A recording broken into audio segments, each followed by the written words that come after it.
Hi, you're on the Reddit Confessions channel, and today's story begins with a sentence that didn't come from a fight, a breakup, or a scandal. It came from a woman's mouth while watering a dying houseplant. Let that sink in. She didn't even look at me when she said it. Just gently tipped the watering can over the brittle fern in the corner and muttered, "You don't deserve my affection." Like it was part of her to-do list. Feed the plant, belittle the husband, fold laundry, destroy what's left of a man's confidence. That kind of day. I stood in the doorway holding a plastic bag of groceries.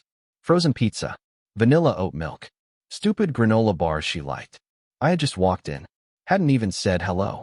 And that's what I got. She didn't even pause to let it land. She just moved on to the next plant. The one I bought her last Valentine's Day. It had survived longer than our emotional connection, apparently. I put the groceries down and left the room. Not dramatically, not angrily, just quiet. Like someone who finally understands they're not needed. And no, she didn't follow me. That night, I sat in the laundry room. Not because I needed to wash anything, but because it's the only room in the house that smells like detergent and not resentment. I sat on the lid of the dryer and stared at the pile of unmatched socks. That was us. We used to be a pair. Now we were just two lonely socks, both stretched out and slightly damp. But that sentence, "You don't deserve my affection," it replayed in my head like a looping voicemail I never asked for. And the more I heard it, the more I realized she meant it. Fully, completely. Like affection was a paycheck, and I had been laid off years ago, but never got the memo. I didn't sleep that night. I lay there next to her in the bed while she snored softly, peacefully, as if I hadn't just been spiritually fired by my own wife. And that's when it started. Not revenge, not rage, just a quiet decision. If I didn't deserve her affection, then maybe she didn't deserve mine. And when I stopped giving, not yelling, not punishing, just stopped, everything around her started to crumble. Faster than I imagined. She didn't notice right away. That's the part that hurt more than it should have. You'd think after saying something like, "You don't deserve my affection," she'd at least expect some kind of reaction. But nothing. Days passed. I stopped bringing her coffee in the morning. She used to just walk into the kitchen and find it waiting, hot and sweet the way she liked it, with that oat milk she claimed was healthier. I stopped folding her sweaters when I did the laundry. I stopped texting her during lunch breaks, just to say I missed her. Nothing. No questions, no curiosity. It was like removing air from a room full of mannequins. Nobody noticed the change because nobody was breathing in the first place. But then came Friday night. That was when the first crack appeared. Every Friday, we had this lazy ritual. She'd come home from work, change into her ridiculous fuzzy socks, and I'd order takeout. Thai if she had a good day, tacos if she had a bad one. I didn't ask anymore. I just didn't order anything at all.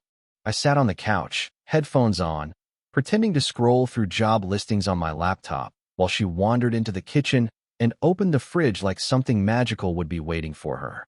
There wasn't. She closed it, turned, and stared at me for the first time in 3 days. "Did you not get dinner?" she asked, arms crossed. She wasn't mad. She was uncertain. It almost made me laugh. I shrugged. "Didn't know you wanted anything." That sentence hung between us like fog. She tilted her head, probably trying to figure out if I was being petty or just forgetful. But I didn't blink. I didn't offer to order anything late. I just turned my attention back to my screen. She didn't say anything else. She microwaved a frozen burrito and ate it alone in the dining room. I heard her fork scraping the plate. It was the sound of something breaking, not loudly, but slowly, repeatedly, like pressure building in a crack in glass. The following morning, she lingered in the doorway longer than usual before heading out to Pilates. Her hair was curled, nails done, and she smelled like the perfume she only used on nights out, not on exercise days. I didn't ask questions. I didn't ask where she was going. I didn't even pretend to care. I just said, "Have fun." That's when she paused, just for a second, then left without a word. I waited, not because I cared where she was going, but because I had installed something new in the house the week before. And when I opened the feed and saw where she really was, and who she was with, I realized this wasn't about affection anymore. It was about betrayal, and it had been happening right under my nose. When she said she was going to Pilates, I already knew she wasn't. Not just because of the perfume or the way she took longer in the mirror that morning. I knew because I had installed a discreet camera at the side entrance of our house, the one she thought I never used, the one she started favoring lately. I didn't do it out of paranoia. I did it because something in me had grown quiet and sharp, like ice. I no longer trusted her words, and I needed confirmation, not accusations. That morning, after she left, I sat in the kitchen with my laptop and a lukewarm cup of coffee, barely blinking as I pulled up the footage. My heart wasn't pounding. There was no adrenaline, just a dull ache behind my eyes. I fast-forwarded through the past few days first, and that's when I saw him. A man I didn't recognize. Late 30s, tall, well-dressed in that overly polished, gym dad kind of way. He didn't come to the front door. He used the side gate. Cambria met him outside, both laughing too loudly, like people in a public place who think they're invisible. She kissed him. Not a cheek kiss. The kind that erases doubt. Then they got into his car and drove off. It had been happening right there, in daylight, in our driveway, while I was probably inside folding towels or organizing our budget spreadsheet. The betrayal wasn't even hidden anymore. It had been normalized. Routine. I didn't move for a long time. I didn't cry. I didn't throw anything. I just sat there, hands in my lap, trying to remember when I stopped being a husband and became furniture. Hours passed. She came home that evening with a smoothie in hand and no guilt on her face. Pilates was brutal, she said, sipping like a teenager. I stared at her. I wanted to ask how he tasted. I wanted to ask if she ever thought about how easily she could lie to someone who would still run to the store if she said we were out of almond butter. But I didn't say anything. That's the part that gets me. I just nodded, said, "Glad you're taking care of yourself," and walked away. Because the trap was already set. She didn't know that camera had cloud backup. She didn't know I had quietly disconnected her from our shared account. She didn't know I had already started moving files, passwords, and financial documents to a private drive. She thought she had all the power, that I'd just keep accepting the crumbs she occasionally tossed my way. But I wasn't starving anymore. I was preparing. And when she finally realized what I knew, it was already too late. 3 days after I watched her kiss that man, I started pulling threads from the inside. I didn't confront her. That would have made me feel like I was still begging for answers, and I was done begging. I was done being the husband who waited at the door with dinner, who laughed at her jokes even when they were sharp enough to cut me.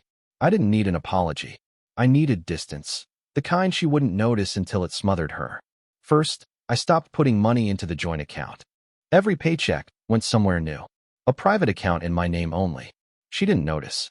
Or maybe she did, but assumed I was distracted again, the way I used to be when I was killing myself to hold our marriage together. Then, I canceled the auto-renewal for her gym membership. I'd been paying for it since she signed up at the Wellness House, the place where she was supposedly taking Pilates. Turns out that was just a nice cover for sneaking off with muscle shirt Chad. I deleted the card on file, revoked her access to streaming services, and changed the Amazon password. Nothing dramatic, just small, quiet thefts of comfort. It wasn't revenge. It was recovery. Taking back the parts of me I gave her freely while she gave someone else everything. But the moment I'll never forget happened in the kitchen. It was Saturday morning. She was digging through drawers, frustrated. I was pretending to read on my phone. "Did you cancel our Spotify?" she snapped. I looked up, real slow. "Oh, yeah. I figured you only listen to playlists he made you now." Her face turned pale. "What? Your Pilates partner? Or is he more of a backseat DJ type?" There it was. The moment she realized I knew. She blinked, swallowed hard, and her lips parted like she might lie, but no words came out. And I didn't press her. I just stood, walked over to the counter, grabbed my keys, and said, "You lied to the wrong, boring husband." Then I left. I didn't slam the door. I didn't give her the dignity of a screaming match. I let the silence hold her accountable. Because deep down, I knew that was worse for her than anything I could have said. What she didn't know yet was that I had also copied all the security footage onto a flash drive and left it in a box labeled Memories on the top shelf of the bedroom closet. I knew she'd find it eventually. I wanted her to. But that wasn't the end. It wasn't even the part that hurt her most. That came later, when I stopped showing up completely. I wish I could tell you I left and never looked back. That I walked out that door, emotionally liberated, like some triumphant movie scene. But real life doesn't work like that. I didn't even drive anywhere far. I sat in my car 2 blocks down, parked next to an old mailbox, and stared at the dashboard while my phone lit up with her texts. At first, it was confusion. "What are you talking about? What's going on, Lowell?" Then, denial. "I don't know who you think I'm seeing. but it's not what it looks like. Then came the panic. Where are you? Can we talk? Please don't do anything drastic. Drastic? The irony. She'd been feeding poison to our marriage in slow, calculated doses, and now she was afraid I might actually feel something? That I might make a mess, something visible? I didn't reply. I didn't go back. Instead, I drove to my brother's place. He was out of town, but he had given me a spare key months ago when I helped fix his water heater. Funny how tiny acts of kindness come back to save you. I crashed on his couch, logged into my laptop, and opened the folder labeled Cambria, side door. Every file was timestamped. Every kiss, every embrace, every return trip back into the house while adjusting her hair. All of it documented with the cold precision of a machine. I didn't cry. Not once. That terrified me. The fact that I didn't even have tears left meant I had already grieved her before I even pressed record. That night, I emailed the footage to a private inbox, one only I had access to. I wasn't planning on doing anything reckless, but I needed insurance. Because the moment she realized I was serious, that I wasn't just sulking but gone, she'd try to twist everything. She'd play the victim. She always did. Sure enough, the next morning, I woke up to a wall of missed calls and a new strategy: love bombing. I didn't mean what I said. You're the only one who's ever loved me unconditionally. We can fix this. You're my whole world. I almost laughed. She was good. She always knew how to sound, just broken enough to make you feel guilty for not helping her heal. But I wasn't falling this time. Not again. Instead, I texted her just 5 words. Check the closet. Top shelf. Then I put my phone on silent and stared out the window for a long time, waiting for the storm. What I didn't know then was that she wouldn't be the only one exposed by that footage. There was someone else I hadn't recognized, someone whose involvement would twist this betrayal into something far uglier than I'd imagined. And when I found out who he was, everything changed. The worst part about betrayal isn't the lies. It's recognizing the face behind them. It's realizing that the person who smiled at you at your wedding, toasted your birthdays, stood in your backyard flipping burgers at every 4th of July, had been screwing your wife while telling you how lucky you were to have her. I wish I could say I was shocked.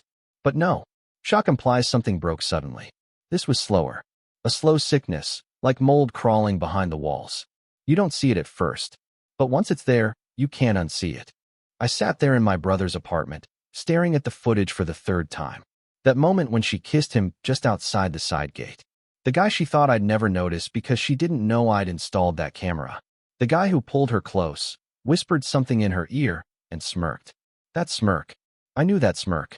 Because it was my cousin Jeremy. Jeremy and I weren't just related. We were raised like brothers. He was the groomsman who gave the teary toast at our wedding. He was the one who helped me carry furniture into our house when Cambria and I first moved in. He played board games with us on cold nights and called me bro, like it meant something. And he was the man she'd been sneaking around with. Not a stranger. Not some guy from her gym. My blood. I paused the frame right as she leaned into him, her hand resting on his chest, and his eyes, his damn eyes, staring at her like she was something he'd earned.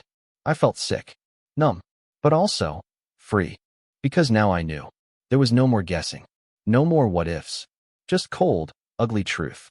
She had chosen someone who had been in our house, who had sat across the table from me 100 times. And he had chosen to smile in my face while destroying everything I loved behind my back. That night, I didn't sleep. I started writing everything down. Not for therapy, not for closure, for clarity. I wrote out the timeline, the lies, the signs I ignored, the nights she came home late, the canceled plans, the sleepovers, with Tessa that never quite made sense. It was all there, piece by piece. And Jeremy? He wasn't going to get away with it, either. I sent one final email, not to Cambria, not to Jeremy, but to someone they never expected, his fiancée, Lily. Sweet, soft-spoken Lily, who once told me how grateful she was to have a loyal man like him. Attached was a zip folder, labeled Truth. Zip. No subject, no message, just the facts. It took just 27 minutes after I sent the email for my phone to start vibrating like it was having a seizure. Not from Cambria, not from Jeremy, from Lily. Call after call. No voicemail, just a flood of incoming heat. I didn't answer. I didn't need to. I already knew what she'd seen. I knew the exact moment she opened the folder, the way her stomach must have dropped, how her hands probably shook as she clicked through the videos, and saw her perfect fiancé lip-locked with my wife in the side yard like they were high school kids sneaking out behind the bleachers. Instead, I waited. And then, just past 1 a.m., the second wave hit. This time it was Jeremy. A long text. No apology, just excuses. My favorite line. It didn't mean anything. We were both just going through things. Right? Like going through things gives you a free pass to destroy 2 relationships and trample every ounce of trust like it's a doormat. He ended the message with, "Please don't take this public." That's what scared him. Not losing me. Not Lily. Exposure. Cambria texted next. I stared at the screen for a full minute before opening it. Can we please talk? I didn't know how to tell you. It just happened. I never wanted to hurt you. That part broke me a little. It just happened. As if she tripped and fell into betrayal like it was a pothole in the road. As if months of sneaking around, covering her tracks, and kissing my cousin in our own backyard was some sort of accident. No, she knew. She just never thought I'd find out. But now she had. And the best part? I wasn't home anymore. I wasn't under her thumb. I had removed myself from the blast zone just in time to watch the fire burn without getting scorched. By morning, everything had shifted. Lily had moved out of Jeremy's apartment. My brother texted me to say Cambria had shown up at our house sobbing on the front porch, pounding on the door, asking where I was. I wasn't there. I was on the road, alone, with nothing but a small duffel bag and the satisfaction of knowing I'd left before she could fake another apology or twist the truth one last time. And that's when the email started. From her parents, from mutual friends, even from her boss, who somehow got involved because Cambria had a breakdown at work. They all wanted context. They wanted to hear my side. But I stayed silent. Not because I was weak. Not anymore. But because silence was the loudest message I could send. The truth was already out. And now, all that remained was the fallout. Cambria tried everything after that. First, the guilt. Then the tears. Then the sudden transformation into the woman I hadn't seen in years. Warm smiles, soft voices, old songs playing in the background like it was 2011 again. But I didn't buy it. You can't rebuild a home on ashes. Especially not one you lit yourself. I never sent a reply. Never gave her the fight she wanted, the drama she needed to spin herself as the victim. Instead, I moved forward. Slowly, awkwardly, but forward. I got a new place, a tiny apartment above a bookstore, quiet and sunlit in the mornings. I started running again. Not because I wanted to be ripped or get revenge hot or whatever, but because it cleared my head. And for the first time in years, I could hear myself think. I got an email from Lily a few weeks later. She thanked me, said she felt betrayed, devastated, humiliated, all the same things I had felt. But she was also grateful, because she would have married him. And now, she had the chance to choose something better for herself. I told her I felt the same. That maybe, in some twisted way, the truth set us both free. As for Jeremy, he disappeared from the family radar. I didn't need revenge. I didn't need to blow up his world. I just needed to exit his quietly, and that alone was enough to collapse it. Cambria filed for divorce shortly after. No arguments. No last attempts to rebuild. I think, deep down, she knew. I had stopped loving her long before I left. I had just been too afraid to admit it. But not anymore. Now, I wake up in peace. I make coffee for one. I listen to the music I like without judgment. And sometimes I walk to that bookstore below my place, browse the shelves, and think about how close I came to losing myself entirely in someone who never saw me. I didn't get revenge. I got relief. And honestly, that's better. Thanks for listening to my story here on Reddit Confessions. If you've ever walked away from someone who never truly saw your worth, drop your story below. Which part of this journey hit you the hardest? The footage? The silence? The final walkaway? This channel is all about real people, raw moments, and reclaiming power without breaking rules. If this resonated with you, like, comment, and don't forget to subscribe. You're not alone. Not anymore.